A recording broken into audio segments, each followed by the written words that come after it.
किस प्रकार की स्थिति थी। एक वैश्य जिसने सबको उधार दे रखा था पैसा, और उस बात को मानता था कि साहब मैं तो सबको पैसा देता हूं, मेरे यहां तो सब व्यवसाय के साथ जुड़े हुए हैं। अगल बगल के हिंदू दंगा होने के बाद उनके घर में इकट्ठे होते हैं। इकट्ठा होने के बाद उनको घेर लिया जाता है। घेरने के बाद वो बोलते हैं भाई आप हमें क्यों घेर रहे हैं। कहा जाता नहीं, क्योंकि तुम इन हाथों से पैसा मांगोगे इसलिए उनके हाथ काटे जाते हैं, फिर उनके पैर काटे जाते हैं और फिर उनका गला रेंध करके हत्या होती है। ये लोग सौहार्द की बात करते हैं, शर्म नहीं आती इन लोगों को सौहार्द के बारे में चर्चा करने में। 1978 से जो मंदिर आज निकल रहा है, 1978 से इन लोगों ने कभी खोलने नहीं दिया उस मंदिर को, जो आज बजरंगबली का मंदिर निकल रहा है, जो वहां पर आज 22 कुएं किसने बंद किए थे। इन 22 कुओं को भी वहां पे बंद किया गया, और वहां का माहौल इतना तनावपूर्ण किसने बनाया था। ये पत्थरबाज कौन थे। एक भी गिरफ्तारी बिना साक्ष्य के नहीं हो रही है। और याद रखना, जिसने पत्थरबाजी की होगी, जिसने माहौल खराब किया होगा, उसमें एक भी बचने वाला भी नहीं है। एक भी नहीं बचेगा। हम माननीय उच्चतम न्यायालय के आदेश का पालन करते हैं, सम्मान भी करते हैं। और क्या संविधान को आप मान रहे हैं क्या आप लोग संविधान के प्रति सचमुच वचनबद्ध हैं। मैं तो धन्यवाद दूंगा माननीय अध्यक्ष जी को इस बात के लिए कि आज उन्होंने संविधान की मूल प्रति यहां पर दी।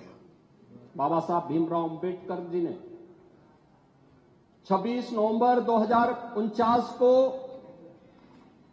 जिस संविधान को बनाकर के देश को सौंपा था, उस मूल संविधान की प्रस्तावना को एक बार पढ़िए।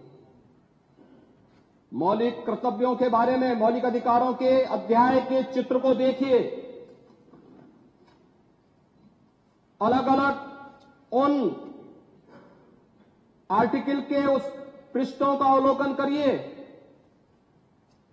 आपको उसमें राम भी नजर आएंगे, कृष्ण भी नजर आएंगे।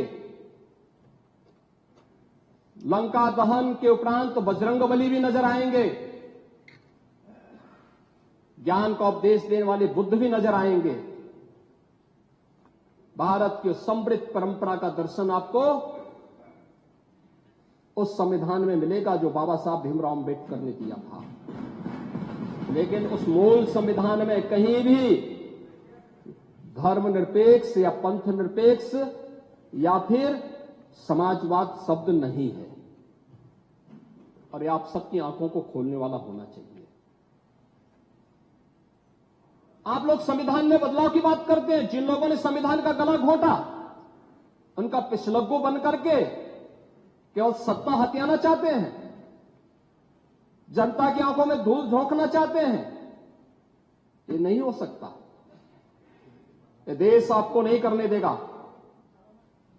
और वह प्रति आपको दी गई है, आप उसका अवलोकन करिए। और मैं नेता विरोधी दल को इसलिए बोलना चाहता हूं, बुद्ध ने करुणा और मैत्री का संदेश उस कालखंड में दिया था जब विदेशी हमले होने शुरू हो गए थे।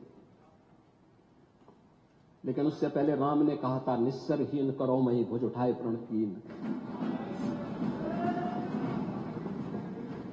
उससे पहले भगवान कृष्ण ने भी कहा था, परित्राणाय साधूनाम विनाशाय च दुष्कृताम।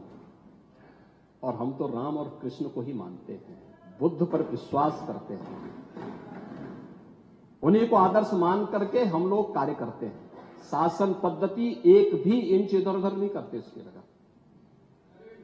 और इसीलिए मैं आपसे कहने के लिए आया हूं, संबल की घटना या कुंदर की कीजिए, जैसे ही आपके खटाखट की असलियत सामने आई, जनता ने कहा सपाचक।